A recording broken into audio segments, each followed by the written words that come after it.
तो एमसीयू की मूवीज़ बहुत ही अमेजिंग मूवीज़ है और इन मूवीज़ को और भी अमेजिंग बनाते हैं इसमें अपीयर होने वाले कैरेक्टर्स जो कि डायरेक्टली अडेप्ट किए जाते हैं कॉमिक्स से, और इन्हीं कैरेक्टर्स के साथ सभी फैंस की फीलिंग्स एंड इमोशंस जुड़े होते हैं जो कि शुरू से कॉमिक्स को फॉलो करते हैं। तो कई बार ऐसा होता है कि एमसीयू उन कैरेक्टर्स को कॉमिक एक्यूरेट ना बनाकर अपनी मूवी के हिसाब से उन्हें चेंज कर देता है। तो ये बात कहीं ना कहीं उन सभी फैंस को बहुत हर्ट करती है जो कि शुरू से उस कैरेक्टर के फैन होते हैं। और आज इस वीडियो में मैं आपसे कुछ ऐसे ही 12 कैरेक्टर्स शेयर करने वाला हूं जो कि पूरी तरह से कॉमिक एक्यूरेट नहीं है और उन्हें कॉमिक की तरह नहीं बनाया गया बल्कि मूवी के हिसाब से चेंज कर उन्हें हम सबको दिखाया गया। So hello, this is mister Rajput and now without wasting any moment let's begin the video.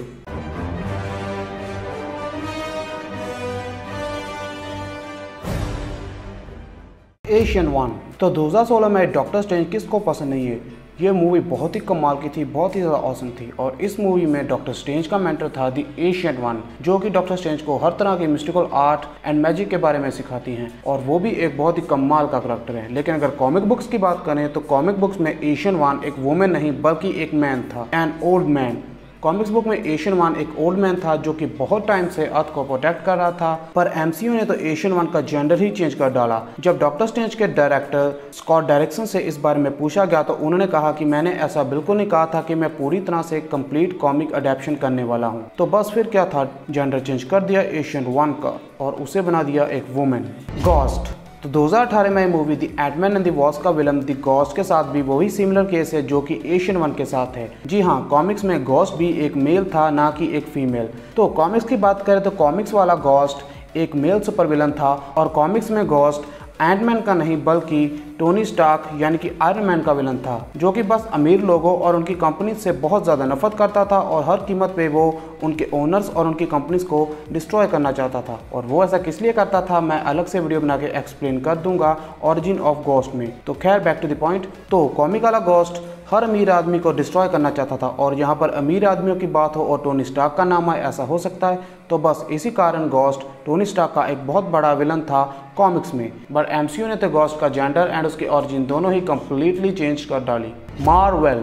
तो 2019 में आई कैप्टन मार्वल मूवी मुझे तो कुछ खास नहीं लगी और सच बताओ तो एमसीयू की मूवीज़ में होमकमिंग के बाद कैप्टन मार्वल ही ऐसी मूवी है जो मुझे कुछ खास पसंद नहीं आई। Well back to the point.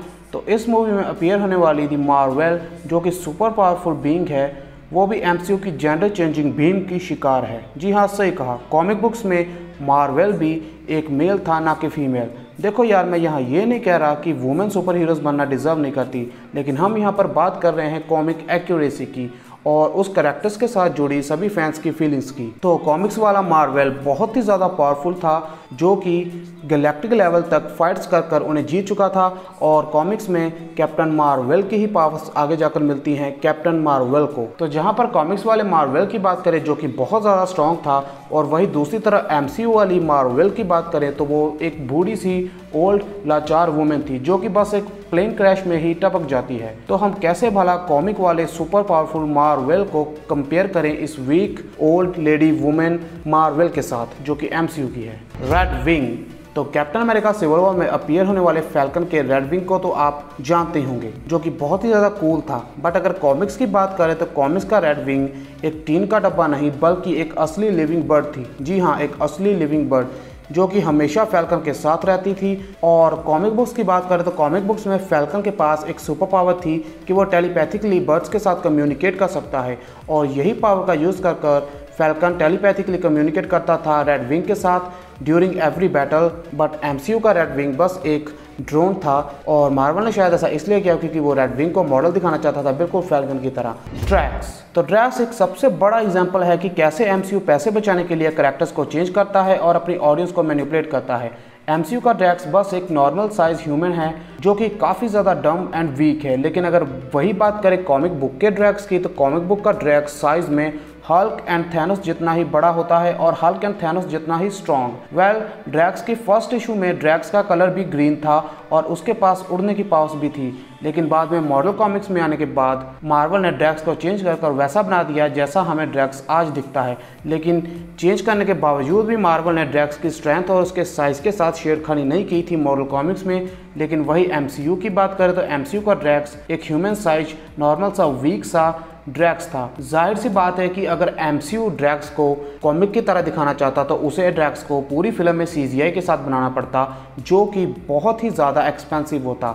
तो बस यही कारण था, मार्वल ने अपने पैसे बचाने के लिए और सीजीआई का वक्त बचाने के लिए ड्रैक्स को एक नॉर्मल ह्यूमन साइज में पेंट कर हमें दिखाया।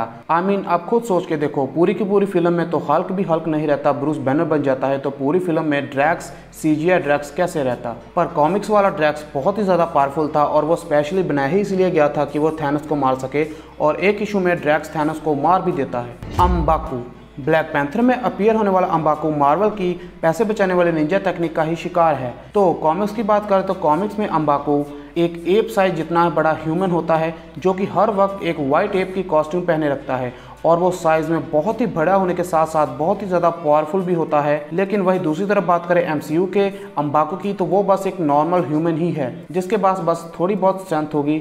बस यहाँ भी वही बात आती है कि पैसे बचाने के लिए सीजीआई ही खत्म कर डालो। किलमॉन्गर, तो किलमॉन्गर का रोल प्ले किया था माइकल बी जॉर्डन ने, और इसमें कोई शक नहीं कि माइकल बी जॉर्डन ने इस करैक्टर में जान फूंक दी थी। लेकिन यहाँ पर बात हम करैक्टर की कर रहे हैं, कॉमिक एक्यूरेसी की कर रहे हैं, ना कि एक्टिंग की। तो अगर कॉमिक्स की बात करें तो कॉमिक्स में किलमॉन्गर साइज में ड्रैक्स एंड अम्बाकू की तरह ही ह्यूमंगस था, यानी कि very very muscular, very tall and very huge. But MCU का किलमॉन्गर एक नॉर्मल ह्यूमन साइज किलमॉन्गर था, और वजह आपको पता ही है, सीजीआई घटाओ पैसे बचाओ। ग्रैंड मास्टर, तो थॉर रैग्नारॉक एक बहुत ही फनी मूवी थी और इस फन को और भी ज़्यादा बढ़ाया ग्रैंड मास्टर ने।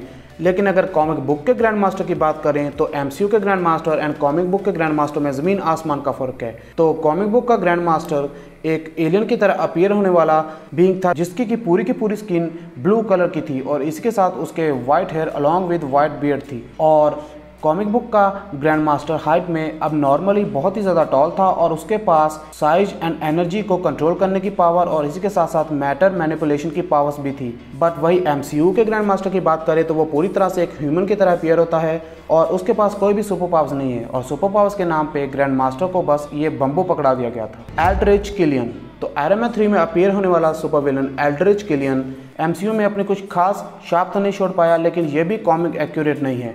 अगर एमसीयू के एल्ड्रिच किलियन की बात करें तो वो एक ब्लॉन्ड हेयर का वाइट गाय है, जो कि 3 पीस सूट में हर वक्त रहता है। और वही कॉमिक बुक के एल्ड्रिच किलियन की बात करें तो उसके बाल ब्लॉन्ड नहीं बल्कि ब्लैक थे, और वो एक सिली सा साइंटिस्ट था जो कि हर वक्त लैब कोट पहने हुए था, अनलाइक एमसीयू का कूल दिखने वाला एल्ड्रिच किलियन नहीं। बैरन मॉर्दो, सो ये भी कैरेक्टर डॉक्टर स्ट्रेंज में ही अपीयर हुआ था, और अगर कॉमिक बुक के बैरन मॉर्दो की बात करें तो वो एक ब्लैक गाय नहीं बल्कि एक वाइट गाय था। और गाइज मैं यहाँ पर रेसिस्ट नहीं भर रहा, बस हम कॉमिक एक्यूरेसी की बात कर रहे हैं कि कॉमिक बुक में बैरन मॉर्दो एक ब्लैक मैन नहीं बल्कि एक वाइट मैन था, बट मूवी में हमें बैरन मॉर्दो एज ए ब्लैक मैन दिखाया गया था। वेलकरी, सो वेलकरी का भी सेम केस है जो कि बैरन मॉर्दो का था। कॉमिक बुक्स में वेलकरी एक वाइट वुमेन थी, एक ब्लॉन्ड वाइट वुमेन, लेकिन हमें मूवी में वेलकरी एक ब्लैक वुमेन दिखाई गई ब्लैक हेयर के साथ, और इस कारण अमेरिका में कुछ कंट्रोवर्सी भी हुई थी, क्योंकि ये ग्रीक माइथोलॉजी पर इंस्पायर्ड मूवी थी। तो इसी कारण ग्रीक माइथोलॉजी के फॉलोअर्स ने काफ़ी कंट्रोवर्सीज भी खड़ी करी थी इसके लिए। निक फ्यूरी, सो गाइज मेरे ख्याल से सैमुअल एल जैक्सन के बजाय किसी और को निक फ्यूरी के रोल में कंसीडर करना हम सभी के लिए नामुमकिन है। लेकिन अगर कॉमिक बुक्स की बात करें तो कॉमिक बुक्स में निक फ्यूरी एक ब्लैक मैन नहीं बल्कि एक वाइट मैन था, again not being racist, but comic का निक फ्यूरी एक वाइट मैन था और एमसीयू का निक फ्यूरी एक ब्लैक मैन है, जो कि कॉमिक एक्यूरेट तो नहीं है, लेकिन फिर भी सैमुअल एल जैक्सन ने निक फ्यूरी के कैरेक्टर में जान डाल दी है, बावजूद इसके कि वो कॉमिक एक्यूरेट नहीं था। तो थैंक्स फॉर वॉचिंग गाइस। तो ये थी मेरी video top 10 Marvel characters that MCU have changed. I hope you like the video, और इसी तरह की और कई वीडियोस देखने के लिए please subscribe to my channel and hit that bell icon. और मैं इसी तरह की वीडियोस हर रोज लेकर आता रहूंगा, और आप किस टॉपिक या फिर कैरेक्टर के बारे में जानना चाहते हैं और मुझे चाहते हैं कि मैं उस पर एक वीडियो बनाऊं, तो प्लीज़ नीचे कमेंट में ज़रूर मेंशन करना, और मैं कोशिश करूंगा कि मैं जल्दी से जल्दी उस टॉपिक के ऊपर वीडियो ला पाऊं। सो अब मैं आपको मिलता अपनी अगली वीडियो के साथ, तब तक के लिए गुड बाय।